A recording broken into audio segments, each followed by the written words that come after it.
Bienvenue à bord du vaisseau Hypersensas.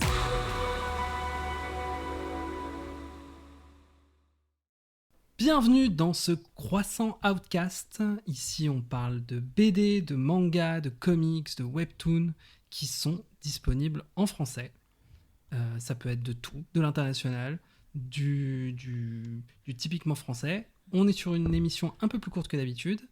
Et autour de notre table virtuelle, nous sommes 6. Il y a Kickstéphate, il y a moi, Chernobog, Luxbox Hello. et Mathieu. Salut. Et ben on va commencer tout de suite. Croissant Podcast numéro 10, c'est parti. Oui.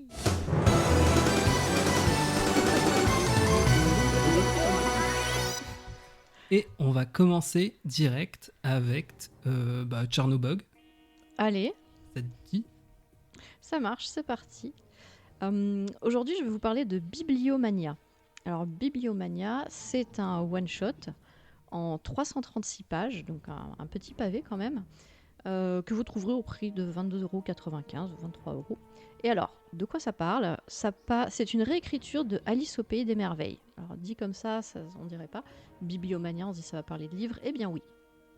Au dessin, on retrouve Macchiao. Alors, je suis pas sûre de la prononciation. Macchiao. Et Macchiao, ok, très bien. Peut-être tu sais au pif. Ça peut être bien aussi.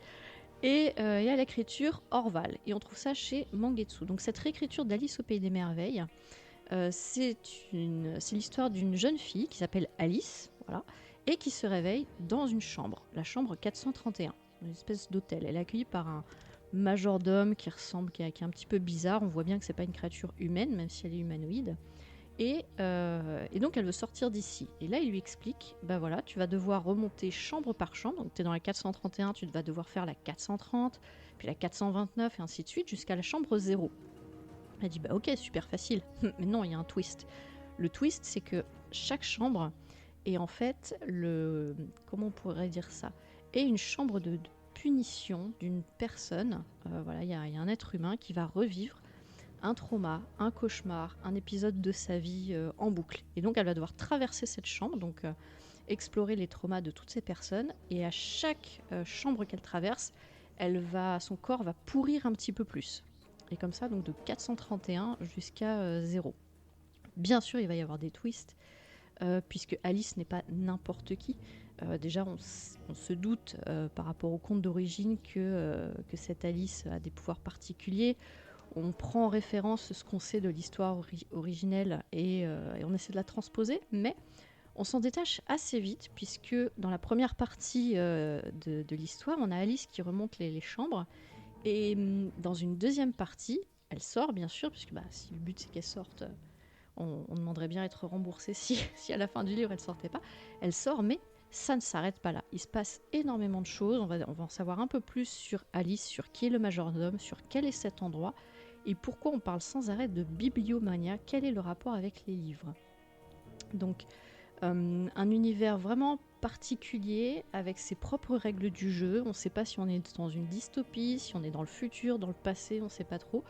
On a des réponses à la fin, et énormément de choses à découvrir. Alors pourquoi j'ai voulu vous le partager ? Déjà, on a un très bel objet, on a une édition très soignée avec de l'embossage. Un très beau livre, le titre n'est pas sur la couverture, il est uniquement sur la tranche.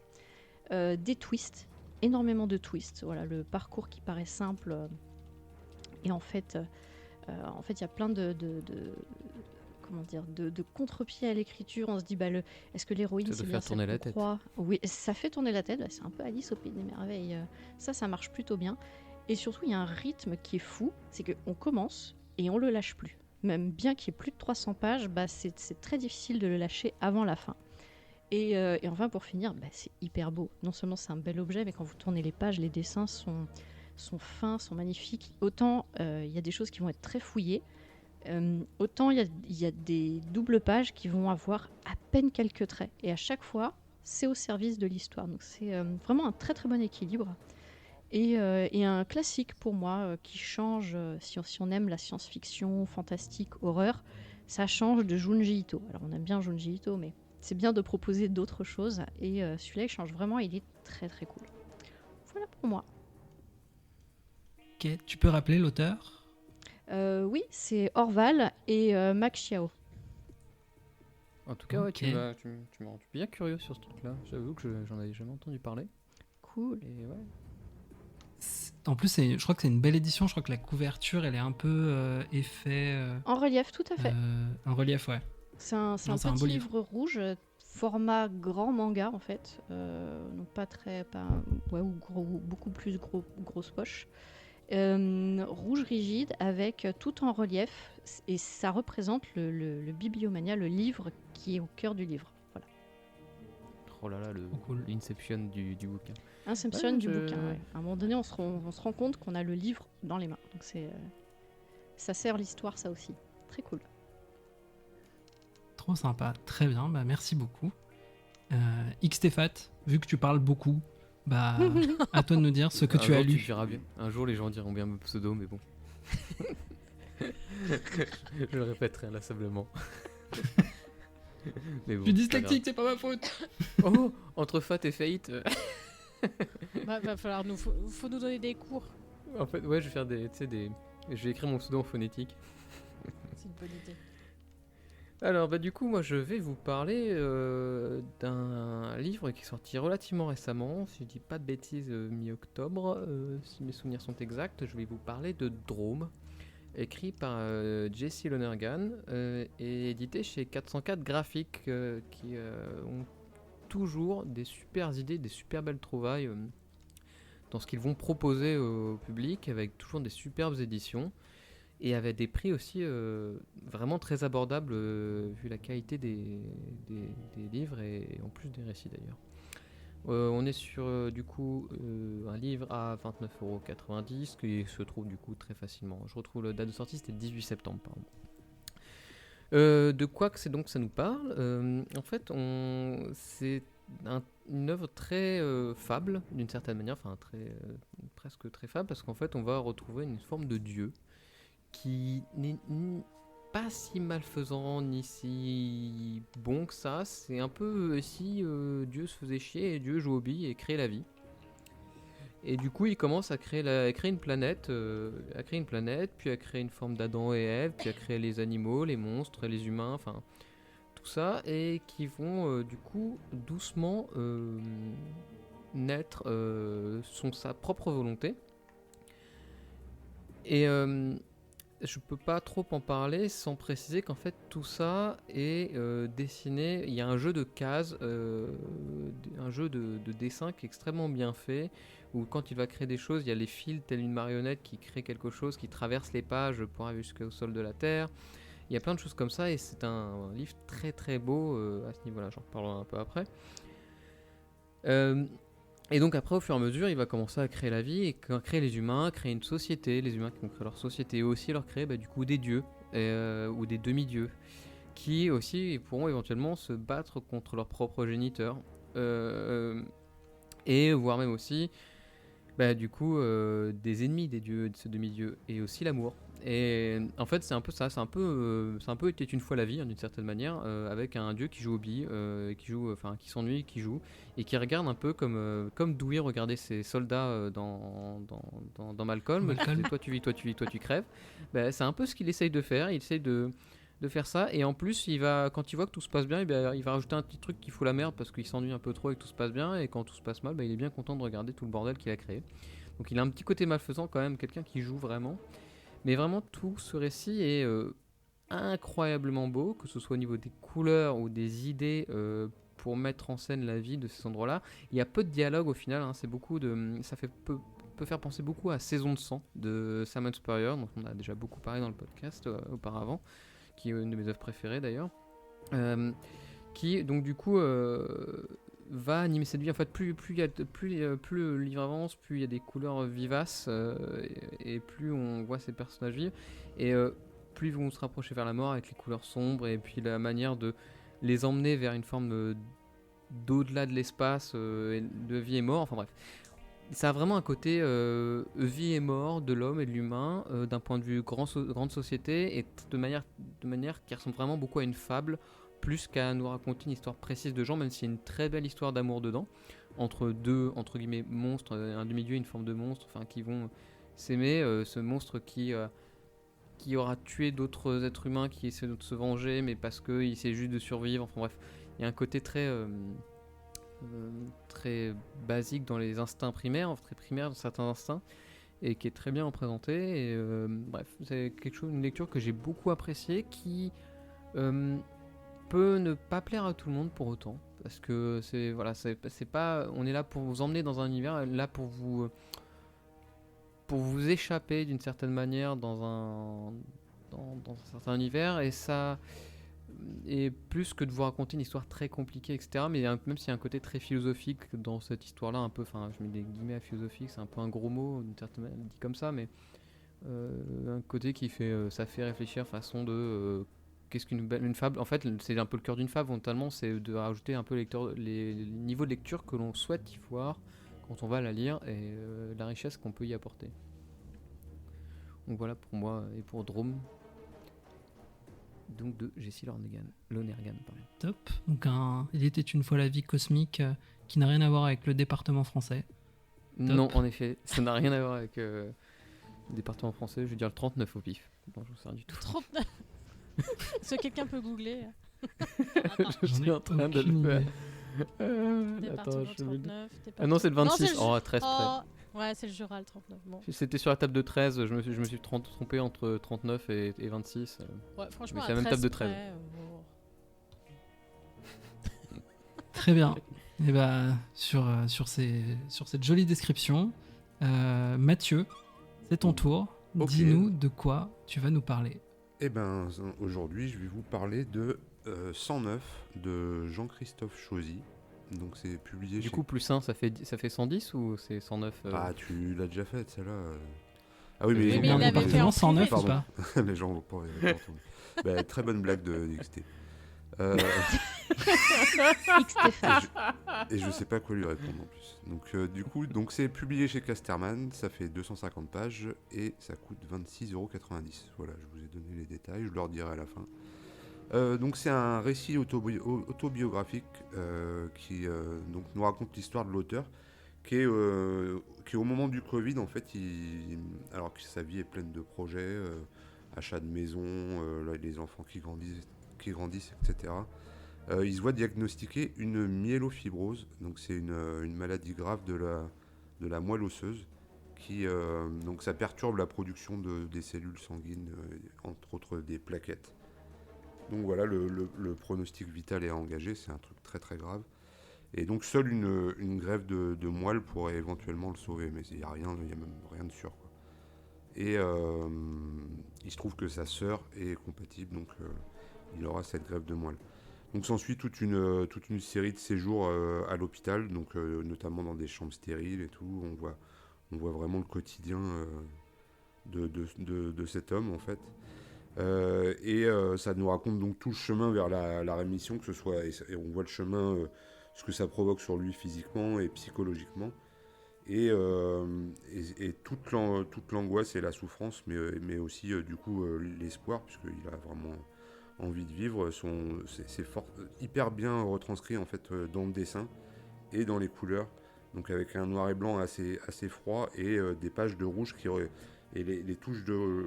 c'est pas des pages entières, mais les touches de rouge, ça représente en fait le corps, le sang, les cellules, etc. Et aussi les hallucinations que lui donne le traitement, en fait.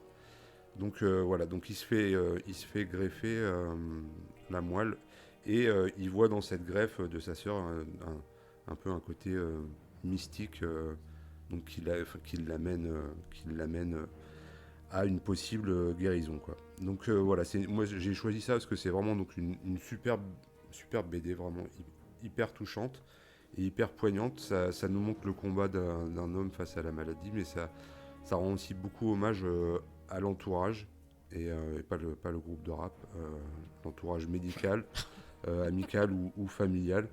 Et le ton est hyper juste, ça va jamais dans le pathos, c'est pas larmoyant, c'est vraiment un exemple parfait de l'avantage que peut avoir la BD pour montrer ce genre de choses, parce que vraiment là on ressent tout ce qui vit par le dessin, on ressent tout ce qui vit dans cette période, et toutes ces réactions, qu'elles soient bonnes ou moins bonnes, parce qu'il n'est pas que sympa pendant cette période, et ça rend vachement hommage à son entourage, à sa femme notamment. Et du coup, c'est vraiment un super témoignage pour les gens qui ont pu connaître ça dans leur entourage, des gens qui ont été très malades, ou voir ce qu'ils peuvent traverser, c'est hyper touchant, et voilà, je vous invite à le lire. Très bien. Et ben, on va passer à Luxbox. De quoi tu vas Yes. nous parler? Alors moi j'ai décidé de mettre en valeur un livre non seulement qui est très beau, mais qui en plus me tient à cœur, et vous allez vite comprendre pourquoi. Donc ça s'appelle De Pierre et d'Os, c'est ce qu'on appelle un roman graphique, c'est-à-dire que c'est un immense pavé avec une qualité d'édition assez incroyable. Ça a été édité en avril 2025 chez les éditions Dupuis dans la collection Air Libre. Et donc à la base, De Pierre et d'Os, c'est un roman qui a été écrit par une autrice qui s'appelle Bérengère Cournut, qui voyage beaucoup et qui s'inspire de ses voyages pour nourrir en fait des séries de romans qui mettent en valeur des héroïnes dans des endroits où on les attend pas toujours. Donc par exemple, un de ses premiers romans, c'était sur une jeune femme de la tribu des Hopi, qui était une tribu de natifs américains, donc sur le sol américain. Et là, dans De Pierre et d'Os, elle met en valeur la culture inuit, donc ce peuple qui vit au Groenland. Ce qui est intéressant, c'est que donc, et vous allez comprendre pourquoi ça me tient à cœur, Bérengère Cournut, elle a écrit son roman pendant une résidence d'artiste qu'elle a menée dans les bibliothèques du Muséum national d'histoire naturelle à Paris. Et en fait, grâce à cette résidence, elle a eu accès à des milliers de documents qui parlent de la culture inuit et de la manière dont les scientifiques, notamment du muséum, ont observé tout simplement ces peuples à l'époque où on savait absolument rien d'eux, donc le début du XXe siècle. Et elle s'est servie d'absolument tout ce qu'elle a trouvé, pas uniquement pour raconter comment ils se nourrissent, comment ils se logent, etc.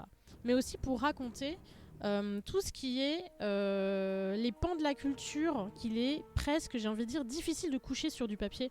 Par exemple, des scènes de chant de gorge. Alors, allez écrire chant de gorge en expliquant ce que c'est, par exemple.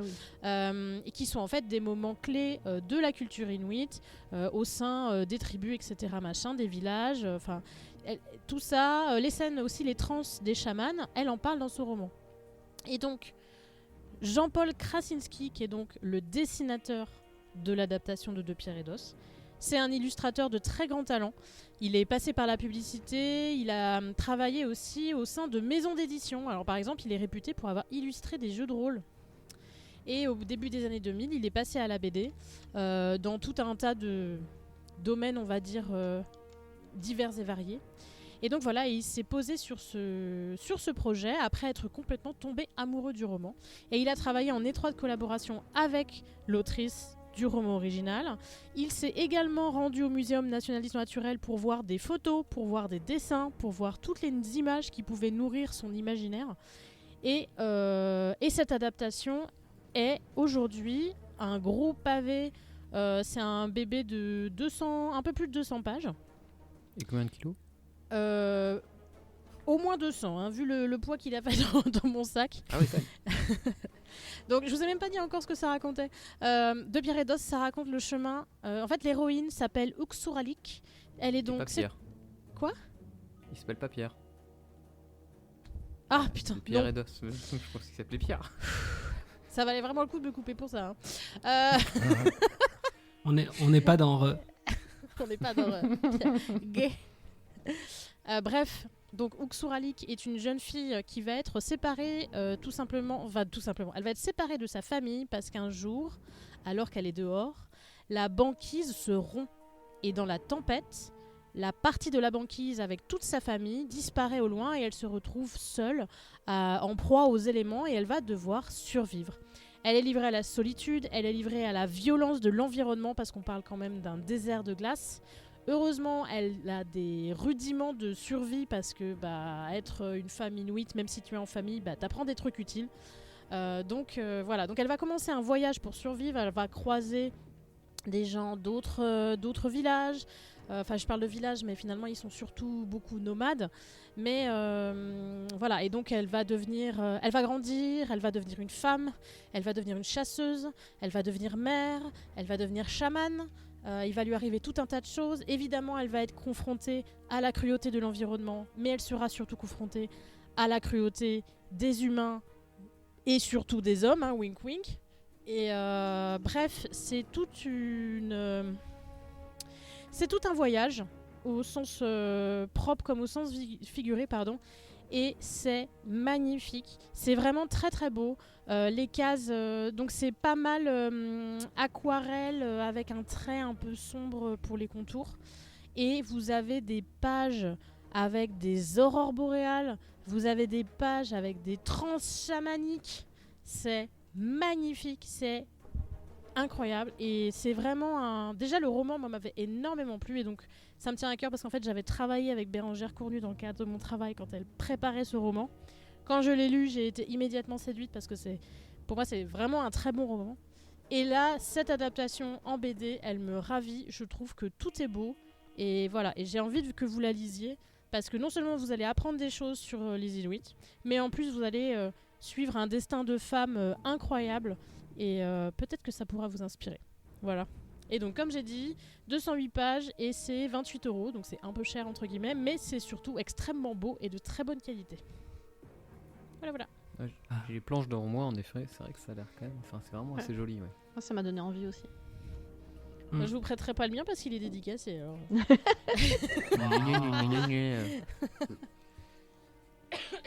Et bah, sur ces belles paroles, on va conclure l'émission. Et bah non, moi aussi j'ai une chronique. Bah oui. Donc, Quoi Et ouais. Mais alors, Toutou, de quoi vas-tu nous parler? Bah moi je vais vous parler de Strange Bedfellows, qui est créé par l'artiste Ariel Slamet Ries, je sais pas comment ça se prononce. Je vais vous faire le pitch. Je vais vous dire d'abord, c'est édité par Kinaï. Il y a 288 pages pour un prix de 27,50 € et c'est sorti en mai 2025. Et je vais vous donner le pitch. Sur la planète Méridian, nouvelle résidence de l'humanité depuis une grande exode, vous avez plus de chances de naître avec des super pouvoirs que d'être gaucher. Mais Oberon, ou Oberon, on va dire Oberon, c'est plus simple, il s'en moque. Une attaque de panique à la fac a fait basculer son quotidien entre l'abandon de sa scolarité, la création d'une distance avec sa famille et ses proches, et une rupture amoureuse. Ça fait que sa vie est un peu détruite actuellement. Mais par un étrange coup du destin, Oberon va se réveiller un jour avec la capacité d'invoquer ses rêves dans la réalité. Oh. Et avec ses nouveaux pouvoirs, ça s'accompagne d'une copie conforme de son crush de lycée, qui s'appelle Con. Pareil, je sais pas si on dit con ou con, mais bon, dans les deux cas, dans les deux cas, c'est pas ouf. Tu peux faire un mix genre. Mais ce fameux Con, il a disparu à la surface de la planète il y a 3 ans, et il s'avère légèrement plus exaspérant et aussi plus sexy que dans les souvenirs d'Oberon. Et ensemble, ils vont s'efforcer à maîtriser ses nouveaux pouvoirs, tandis que Oberon essaye de reconstruire sa vie personnelle un peu désastreuse. Donc vous l'avez compris, c'est une BD de romance dans un cadre de science-fiction, et je l'ai découvert complètement par hasard en fouillant les rayons BD de ma librairie, et j'ai été d'abord vraiment bluffé par la qualité des dessins.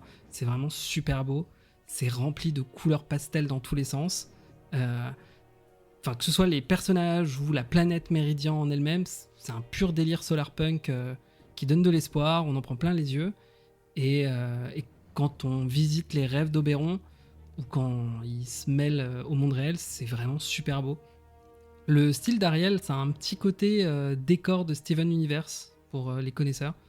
Et c'est vraiment très très chouette. Coloré. Et ensuite, Coloré, donc. c'est très coloré. C'est très très joli. Et après, quand on se plonge dans l'histoire, mes premières impressions, elles ont été vite confirmées. C'est une histoire qui fait vraiment chaud au cœur. Déjà, niveau romance, si c'est votre truc, vous êtes servi. Genre, Oberon, il est adorable. On découvre au fur et à mesure toutes les subtilités de son passé. Et c'est un perso que je trouve très relatable. Je sais pas comment le dire en français, mais Tu t'identifies bien à lui, c'est ça que tu veux dire? je m'identifie bien à lui.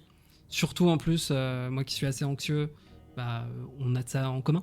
Et il y a... Et puis en plus, la représentation de ces crises d'anxiété, je trouve qu'elle est vraiment bien représentée.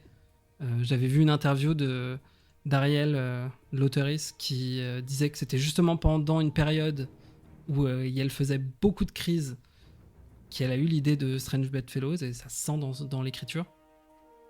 Et en ce qui concerne le Love Interest Con, il est tout aussi charismatique que mystérieux. On a envie de savoir comment va se terminer cette romance qui paraît impossible entre un jeune homme névrosé et son crush imaginaire. Et la fin, en tout cas, m'a fait couler quelques larmes. Oh. Et ouais, non, c'est vrai. Mais si jamais vous avez un cœur de glace et que c'est pas trop votre truc, même l'aspect SF et le discours politique de l'œuvre est tout aussi développé que la romance. La planète Méridian, et c'est ça qui m'a beaucoup plu dans l'œuvre, c'est une utopie, une vraie, sans contrepartie. Il n'y a pas de racisme, pas de sexisme, pas de LGBT-phobie. Chaque individu est libre de vivre comme il l'entend, sur son identité sexuelle ou de genre. Ils ont accès à de la technologie pour transitionner rapidement, même facilement, sans douleur, sans cicatrice. Oberon en a bénéficié plus tôt dans sa vie d'ailleurs. Il n'y a pas d'argent à proprement parler. Les gens travaillent en fonction de leurs compétences. Ils ont accès à des formations nécessaires. Putain, ça fait rêver. C'est une société... Ah non, mais vraiment, c'est une société purement démocratique, participative, multiculturelle. Vraiment la pire dystopie pour les éditorialistes de CNews. Et... Ah, c'est bon, tu m'as eu. C'est bon. Ah, n'en dis pas plus. N'en dis Pareil. pas plus, surtout pas. Mais je vais en dire un peu plus parce que, en fait, ce qui est intéressant, c'est que Oberon, il fait partie de la seconde ou troisième génération à être né sur cette planète. Donc lui, il n'a pas connu la vie sur Terre, en dehors des livres d'histoire, mais ses parents ou la génération de ses arrière-grands-parents, eux, ont connu cette vie. Et on découvre tout au long de la lecture comment fonctionne cette société et via quel miracle technologique elle tient. Et malgré, c'est vraiment une utopie, ça fait vraiment rêver, mais la vie est pas forcément facile, hein, parce que même si elle donne ses chances à tout le monde, ça vient avec une pression familiale, notamment dans des grandes familles, comme celle d'Oberon, et en particulier, si vous naissez sans pouvoir, ce qui a été le cas d'Oberon aussi. Et en fait, ce que j'ai apprécié aussi, c'est qu'on retrouve dans la famille d'Oberon la même dynamique qu'on observe aujourd'hui chez des familles immigrées de première ou deuxième génération, où la réussite scolaire ou individuelle est primordiale pour rentrer dans l'âge adulte, ce qui forcément crée de la pression, de la compétition intrafamiliale, surtout si tu mets des super pouvoirs dans l'équation, et forcément ça crée du mal-être au sein du foyer, alors que vraiment tout le concept de cette société, c'est de créer un espace le plus safe possible, quoi. Et c'est assez drôle au final de voir comment ce microcosme crée autant de pression dans cette société qui essaye de supprimer toutes les difficultés qu'on vit aujourd'hui, quoi. Et en fait, ça s'explique assez bien quand on comprend que en fait, cette nouvelle société, elle a beau être composée d'individus qui se sont affranchis de la Terre, que ce soit par ses mœurs ou ses pratiques archaïques, mais ça reste aussi des gens qui sont profondément nostalgiques de leur terre natale, que ce soit par les bons côtés, la culture, leurs plats, leur langue maternelle. Il y a plein de petits mots comme ça qui sont parsemés dans les dialogues, mais aussi malheureusement certaines dynamiques plus négatives. Et c'est vraiment pour toutes ces raisons que je vous conseille de lire Strange Bedfellows de l'auteuriste Ariel Slamet-Rhys. Et c'est plutôt jeunesse, parce que Kinaï en général ils sont plutôt sur... C'est plutôt jeunesse, ouais, il n'y a pas de dinguerie, je pense que ça se lit. Il y a quand même il n'y a pas de représentation de choses très violentes, donc ça se lit pour tous les âges. Ok. Parfait. Voilà, je pense qu'on a fait le tour. Trop bien. Et oui. Et en tout cas, merci en tout cas pour toutes ces recommandations. J'espère que parmi tous les bouquins qu'on vous a proposés, il y en a qui vous ont plu et que vous allez peut-être courir dans votre librairie pour aller l'acheter. Je sais pas si je fais un récap de tout le monde, mais en tout cas, Comics Podcast, vous pouvez nous suivre sur Blue Sky, sur Instagram, sur Facebook avec le Bouya Comic Club. Rejoignez le Discord, et puis donnez sur Patreon, et puis voilà, je pense qu'on peut se dire adieu sur ça. Adieu, au revoir. Adieu. Ah, Au revoir, ouais, déjà, ouais. juste au revoir. Adieu, comment t'y vas tout de suite? suite J'ai pas préparé, c'est tout trop.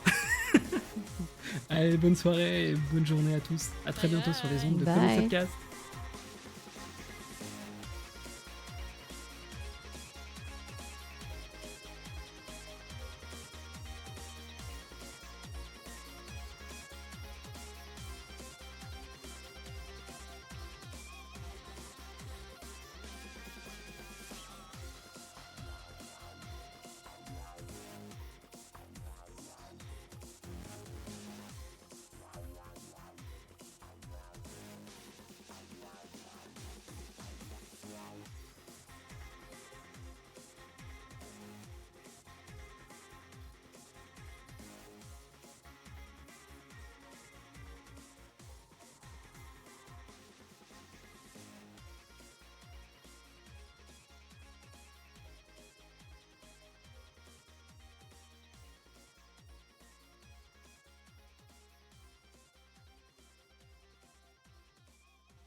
Fin de transmission.